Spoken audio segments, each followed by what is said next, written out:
Good afternoon and welcome back to Finding the Plot of Deadly Premonition.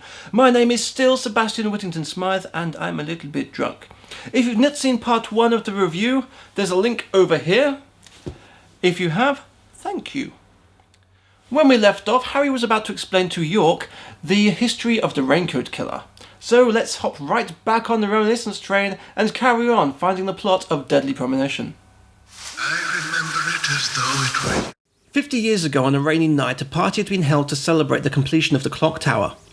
Harry was on his way there because he wanted to climb the tower, to see the town from above. Because people were cleaning up after the party, it was easy for him to enter the tower from a secret entrance at the base of the theatre. When he got up there, gas mask-wearing soldiers were releasing a purple smoke. Harry ran away and saw purple smoke spreading. He made a point of not breathing it in. The clock tower bell rang 13 times.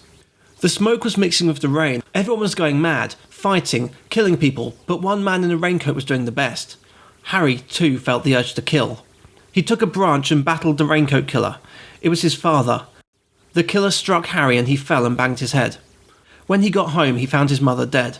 The next day, the town was overrun by the military and a gagging order was issued. Harry says that the gas seeped into the soil, and when it rains, some is released, and that's why he always wears the gas mask. He says that the killer must be someone who is badly affected when it rains. So, before we continue, let's just consider this for a moment. 50 years ago, the military sprayed purple gas into the town, which mixed with the rain and penetrated the soil. Now, a brief spoiler of sorts, this gas was made from the red seeds, but it isn't as potent. As we see, the gas turned the townsfolk violent, caused them to fight, to kill each other. This town is the source of the seeds. Perhaps the poison in the soil helps the trees to grow even better, to produce larger, more potent seeds. Perhaps the poison also seeped into the water table, meaning that when it rains this mind-altering poison onto the town. The entire water cycle could be infected. Now, we know that this poison affects people's minds, and that the seeds are the most potent form of this poison, this agent. Well, York has been handling the seeds for years in preparation of the case. He's handling them in this very game, exposing himself to them. He largely only sees the shadows when it rains, or most recently after direct contact with the motherlode of seeds. Could it be that this is the game representing his violent desires? He's able to resist killing the townfolk, but he's seeing things he wants to kill, seeing a world that isn't really there. The weirdness that he and a lot of the other townfolk exhibit during dry spells could well be related to this too. His and their eccentricities could be down to a life of exposure to the toxins, be it in the rain, the water, or direct contact with the seeds, much like drug addicts who have long been clean, but will never be the same person they once were. Which explains Sigourney at least. Harry now wears a gas mask to avoid breathing in more toxins, but looking at his eccentricities, perhaps it's too late for him. But anyway, according to the alerts that blares out of Harry's console, Thomas has now been found. Harry says the same line that York's father said, but we've established that we're playing from York's point of view in the extreme. We also know that he's seeing things based on the rain and seeds. So did Harry really say this? That's up to you, but I'm going to say no. When he gets outside, Emily shows up and confirms they found Thomas. George is already there. He says that he saw a light come on, so York goes up to investigate. Inside, he finds a red wig, wet boot prints, and Thomas's shoes in the bath. The vase suddenly explodes, which is apparently a sign that Thomas wants them to look for him some more, but again that could be a hallucination. They decide to go look for Thomas, and York runs into a hallucination of Anna. When he gets to the bar, he's attacked by the killer, but escapes inside. Inside, it's now the primitive world. Eventually, the Raincoat Killer chases York out to reality. He finds a deer head on the door and uses a knife he found to act as a key through its forehead. Inside, he finds Anna's locket and is knocked out by Thomas in drag.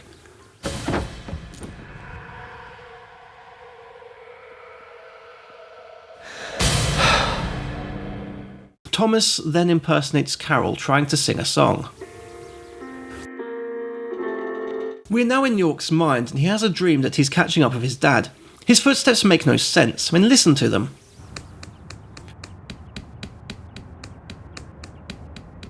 But then I had a dream that I hung a cake from the back of my bedroom door to air out its icing, so I can't really say anything. He loses his dad and cries until he reaches Emily and a puppy Willie. He then wakes up as an adult. All of the dead women are with Isaac and Isaiah. Above him is the red statue. He's holding a forest doll, or at least someone is. Suddenly, the trees spray blood and he wakes up for real. The thing that he takes away from all of this is that he's having feelings for Emily. At the bar, Forrest is saying to Emily and George that he saw York enter. Emily finds York's cigarettes and wonders what happened. Willie seems to know where York is, so she and Case can go with him to sniff him out. Meanwhile, Thomas comes to visit York. He says that he's kind, unlike him. He asks York if he's ever been in love, and York says that he saw his parents die and hasn't really cared about anyone so deeply since.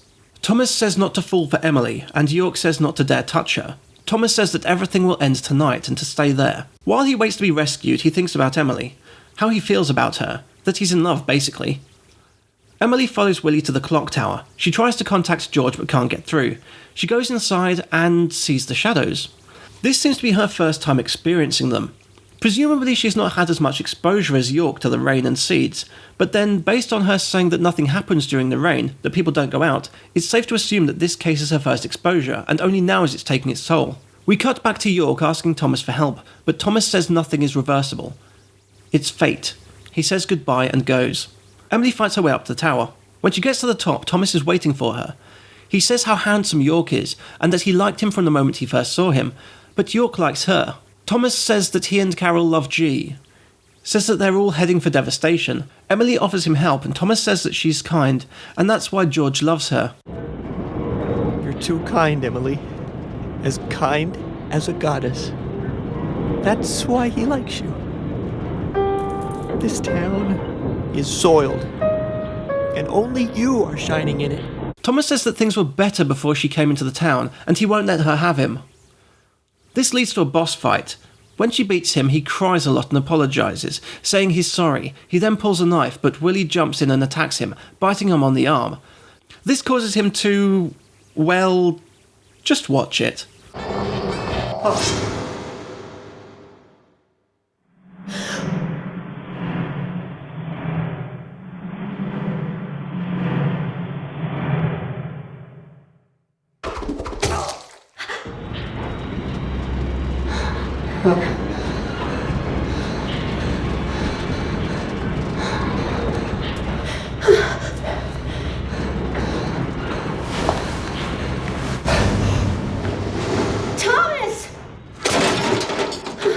That's right, a physics-defying self-stab leading to a faceplant through a hook.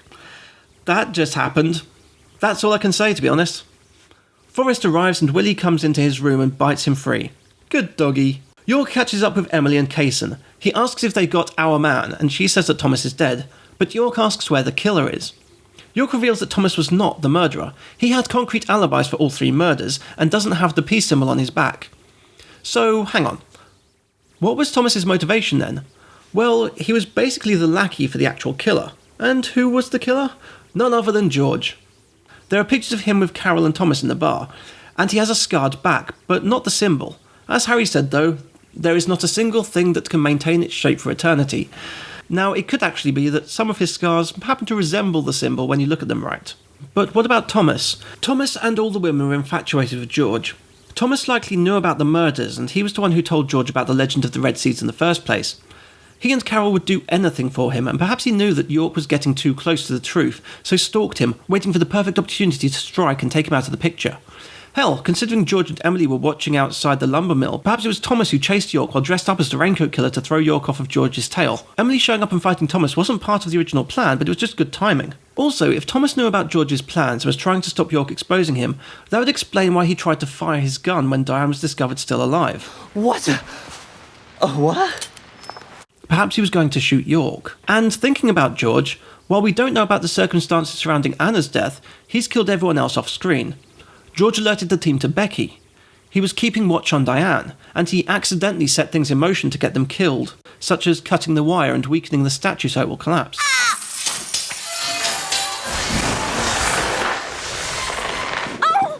Anyway, they go to the police station to find George. Inside the station, the primitive world takes hold again. Deep underneath the station, York finds Carol's earring. He sees a flashback, presumably of Carol wanting to stop George from doing something. He then spots Carol, who is combing her hair out.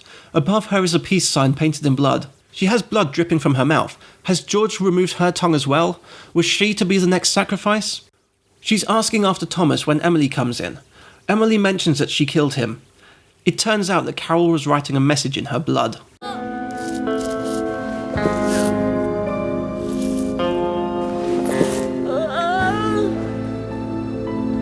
Carol?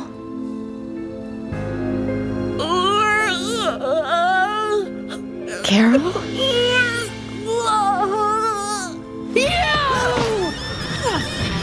Carol attacks Emily, shoves a handful of seeds in her mouth.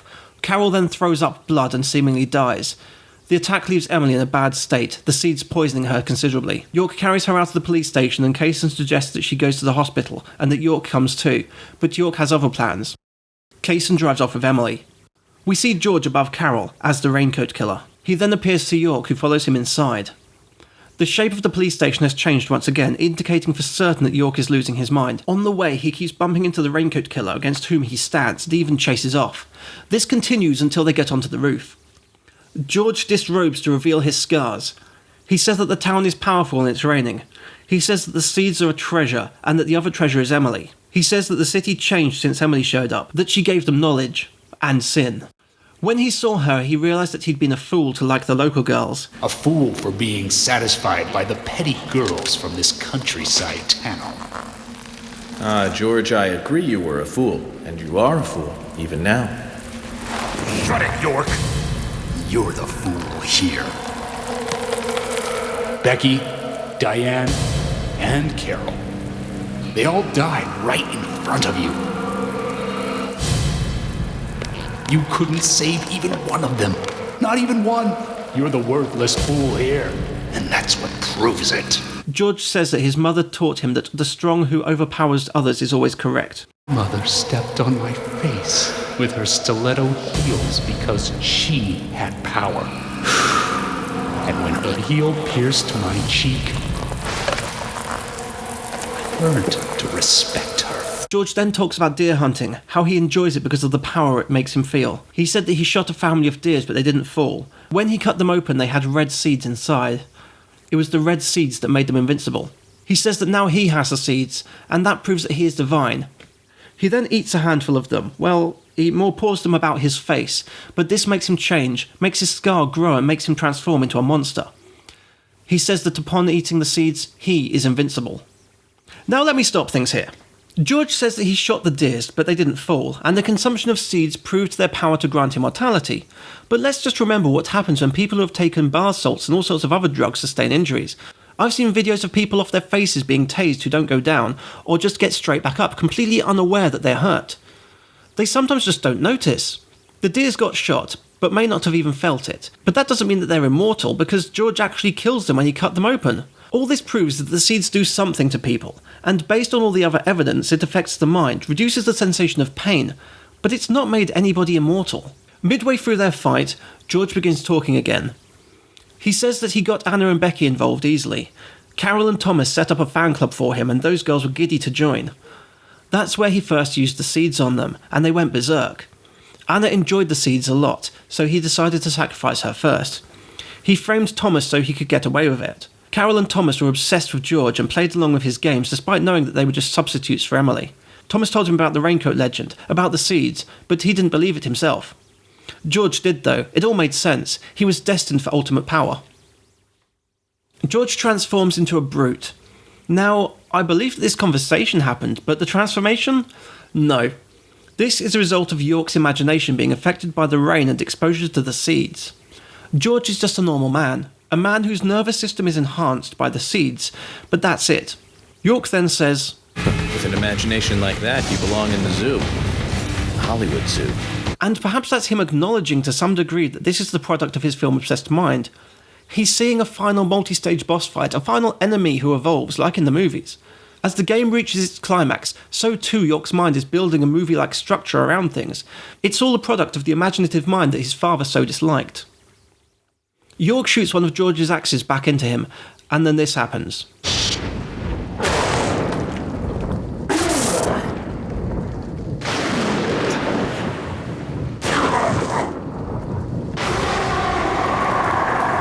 The lightning brings York back to reality.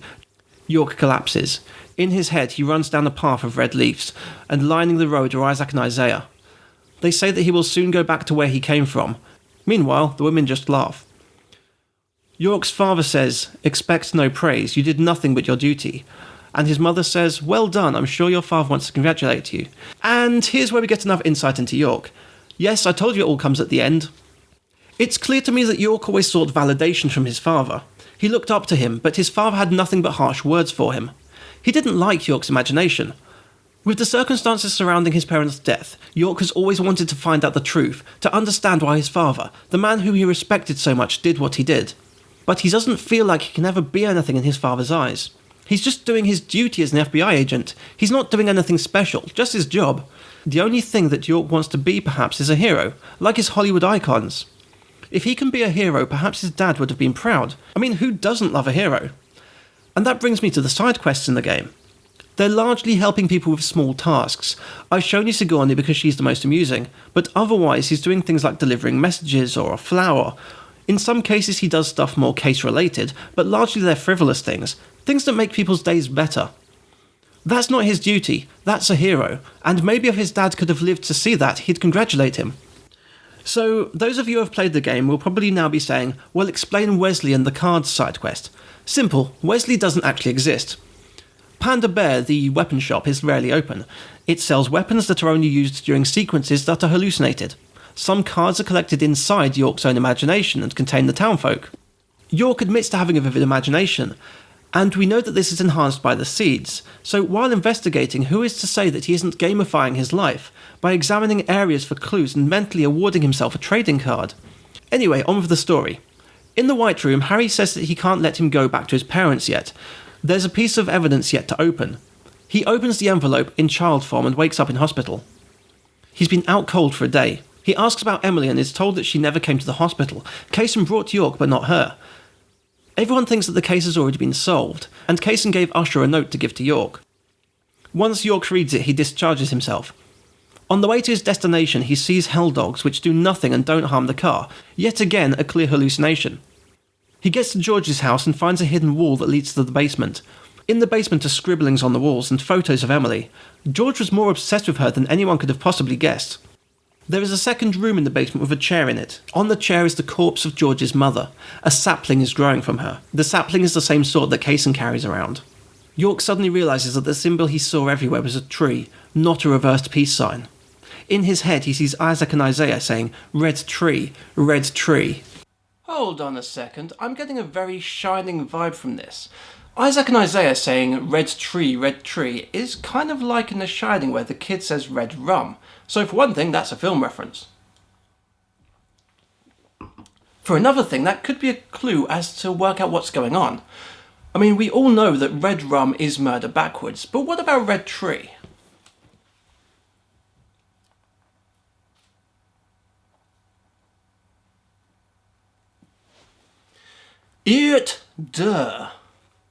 My God, it's meaningless.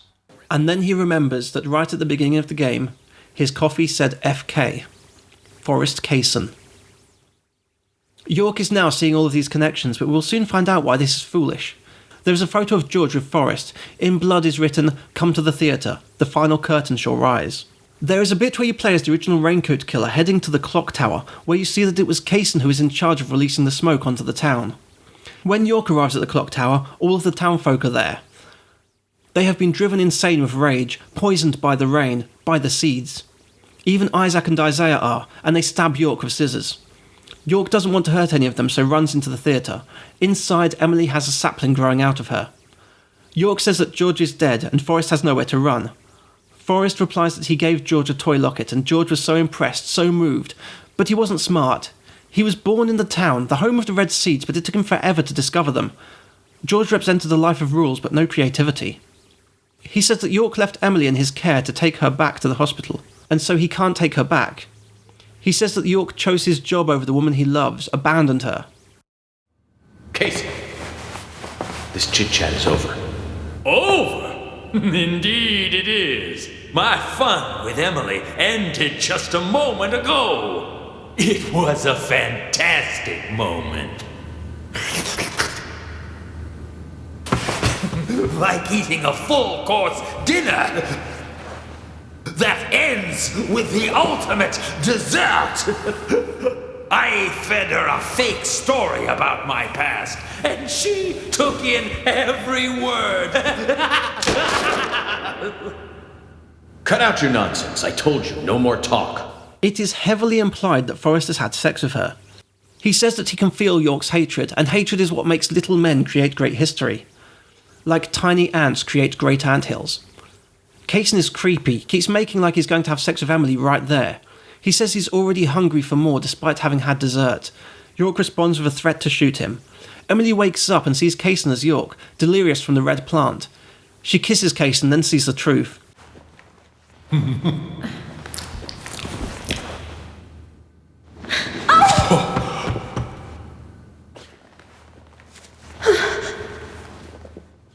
York, I'm sorry.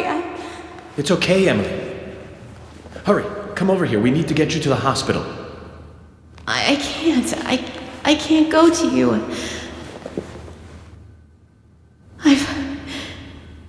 I've been soiled. No, that's not true. She says that she's been soiled. She turns to York to reveal the sapling growing from her womb. Kaysen reminds York that to make the sapling sprout requires a certain technique. So what? Kaysen plants seeds in people and then has sex with them to spawn the saplings? Ooh, and that means George's mum?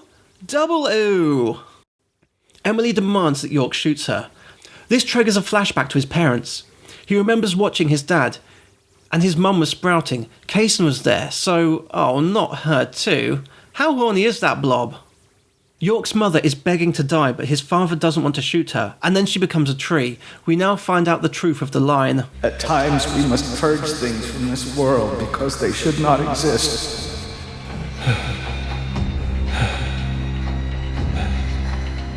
Even if it means losing someone that you love. He's saying it out of regret for not shooting her, and then he kills himself. And then it turns out that York didn't even witness the murder. It was... Zach.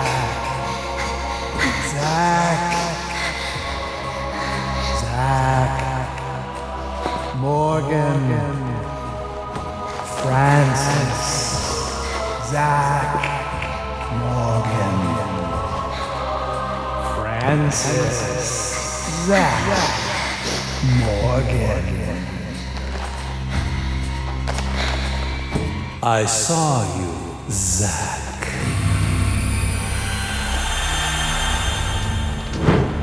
Yes, the child who saw it all was Zach. York is Zach. Kaysen spotted him and strikes him, giving him the scar. In his head, he sees a boy, York, his imaginary friend, his split personality, an alias he made to make him forget. He assumed a new role, a new identity to lock the bad memories away. But upon remembering, he switches back. This is represented by the white hair and the change of suit. Yes, it's a physical switch. In reality, though, did he really change? Emily is now calling him Zach, but how did she know? Why isn't she surprised? She begs for Zach to kill her, and he asks York what to do. A role reversal from the beginning of the game. York tells him to decide for himself. He tries to shoot her, but can't. But rather than succumb to the same fate as York's mother, she tears the sapling out of herself, in a scene reminiscent, to me at least, of Alien 3. Emily dies in Zach's arms. He sees her becoming a forest goddess and joining York. Is this another intense hallucination? Kaysen asks how he got out of the Red Room, and how he brought Zach back, and then he transforms into a blob. A blob in a movie theatre. A reference to the film The Blob, perhaps?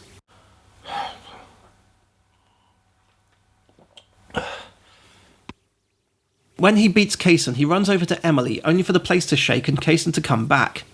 He says that humans are foolish and that Zach should have stayed in the White Room. He says that one whiff of the gas he made from the seeds makes people want to kill. He says it's not as powerful as the seeds themselves, but still. And then he grows into some sort of Bulbasaur and chases York through the corridor and down some stairs. Outside, Kaysen falls off the clock tower, only to grow like Stay Puft from Ghostbusters. The only way to hurt him is to shoot the Kaysen doll he carries. Eventually, Zach runs up Kaysen's arm and shoots the doll, exposing this thing which he then shoots and kills. Its head explodes and Zach walks away like a film star in slow motion. The rain stops and everybody stops their violence once more, and York is, I guess, atop the clock tower with a dead Kaysen. In the theatre, Zach talks to Emily about York, and then carries her out, stepping on a mini Kaysen as he goes, implying that Kaysen died in the theatre, not on top as a giant.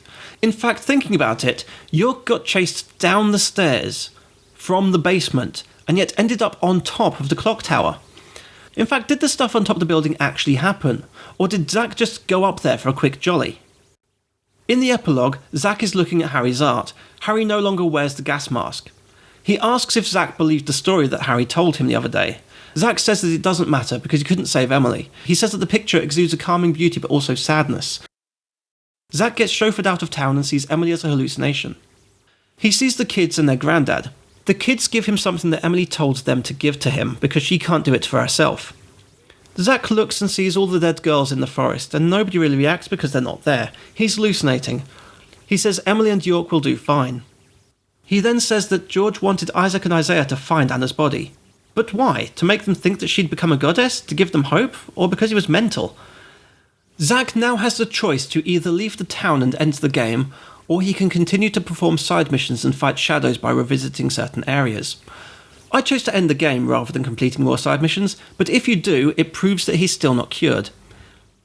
He still fights against his own shadows when he's alone. He will never be free. So he checks out of the hotel, and as he does so, he sees a picture of Polly, when she was young, 50 years ago, with Kaysen. He's not aged, so perhaps the seeds really did work. Perhaps the ultimate twist is that the seeds really did grant immortality. And so he leaves the town, and that's the end. And that is the plot of Deadly Premonition. Neat, isn't it? Oh, you wanted to know what actually happened, why York is actually Zack and has the power to magically bleach his hair. Okay, let's go. Right, to understand a few things, we need to go right back to the beginning of the game. The very beginning, when York first speaks to Zack in his head. The player has to respond. This instantly makes the player think that they are Zack, but what it actually represents is the external force controlling the character we knew as York's actions. In the rain, when attacked, he mentions Zack can handle the welcoming committee, implying that Zack is the one who issues out the violence, who deals with all violent acts. Is it not possible then that Zack is the influence of the seeds? For whatever reason, perhaps his continued small exposure to the seeds, coupled with his vivid imagination or strong mind, that he has created Zack as the other aspect of his personality. Especially when you factor in the fact that the two aspects first met each other when his mother died, during his first exposure to the seeds and to Kaysen. Moving forward, York has always in some capacity known that it was Kaysen that killed his mother, not his father. He saw it for himself, but for some reason he chose to believe that his father shot his mother, rather than accept that Kaysen did it, than accept that such horrible things could exist. He became an FBI agent, in his own words, to get to the bottom of why his father did what he did, and when he first met Kaysen he didn't recognise him. Why? Because York was able to lie to himself so completely, to fabricate his existence, that he was able to change his own perception of what happened and wipe any implication of Kaysen from his conscious mind. Perhaps finding a logical explanation for his father going insane was easier than never having closure on the murderer who introduced such unexplainable horror to his life. But unconsciously, he always knew, always remembered. The FK in the coffee didn't say a thing. York decided that it did, deluding himself into believing it. In his mind, we see Kaysen all over the map, all over the murder locations. It's always been about chasing Kaysen, but York didn't know. But that raises more questions. How accurate are the police reports? How accurate is anything? Like I said, my favourite explanation is that we're just playing how York sees the world. We know what he knows, but he doesn't know anything, yet subconsciously he knows everything. He's always known that Kaysen was the murderer, yet as the game progresses and he is exposed more and more to the purple mist and the rain and the seeds, his imagination spills into the real world. He sees more shadows, he hallucinates more, he hears things that aren't there. And that's why George becomes the monster when he actually isn't one. Yes, there certainly were murders. Yes, it was certainly George trying to prove the myth, influenced himself by the seeds. The core outline of everything that happened undoubtedly did happen. It's just York's own details that are suspect. So what about the end, with the whole body switch? Why was Kaysen so determined to meet up with York when his plan was seemingly running perfectly, and he could have got away with everything? Well, what was Kaysen's plan? It was to spread his plants. He wanted to sprout Emily, but if she was the only one to die, he might have been caught. Instead, he manipulated George to go on a killing spree, so when Emily showed up as one more victim, it would be attributed to him. But then he saw York. York, who he may have recognised by his scar. York never gave any indication of recognising Kaysen, of course, but Kaysen couldn't be sure that he didn't. I mean, it's not exactly something most people would forget. So Kaysen realised that he needed to kill York, to keep his secret safe. That's why he invited York to the theatre, to break his spirit and then kill him before making his escape. But it backfired. When York saw the situation playing out almost exactly as before, it broke the spell that he had imposed upon himself. It reminded him, and for the first time in however many years he saw the truth, not the lie that he had concocted to cope. Yet here he is, face to face with the reason for everything. He can finally get his closure, and so he remembers everything, yet at the same time he has to kill the one person he has allowed himself to love. In that moment, York finally allows himself to release his control over the violence inspired by the seeds. He doesn't so much become Zack as he allows him to take control. York has lost control and he kills Kaysen. That is the only thing that is certain. He imagined a movie like Final Confrontation with head-exploding vengeance atop the clock tower, but in reality, he shot Kaysen down in the theatre and then stomped on his toy. Everything afterwards? Perhaps it's York's fabricated closure. If he can force himself to forget how his parents died, there is no limit to what his mind can do. So he hears his name as Zack, imagines that he looks different, seems okay, but hallucinates like never before. And when he claims the case is done, he still fights shadows when he's alone. We know that Harry couldn't have been in the White Room because that's in York's head. So what they really said, we'll never know. But the one thing that I think is real is a twist. It's a twist that the legend of the immortality is real. That photo behind the counter with Kaysen in it, that's there. Kaysen never aged. The rest, it's York struggling to deal with his past, with his urges to kill inspired by the red seeds and the purple mist, and it's his ability to lie to himself with his overactive imagination. And that is the plot of Deadly Premonition. I hope it makes sense for you. I mean, Deadly Premonition is famous for having an incomprehensible story, but I've enjoyed every minute of it. It's been a long episode, and I've certainly drunk a lot, and it was difficult to fit together, but that's what I saw. Or perhaps I've been talking bollocks this whole time. The only question is, what will I stretch my mind with next? Someone's at the door.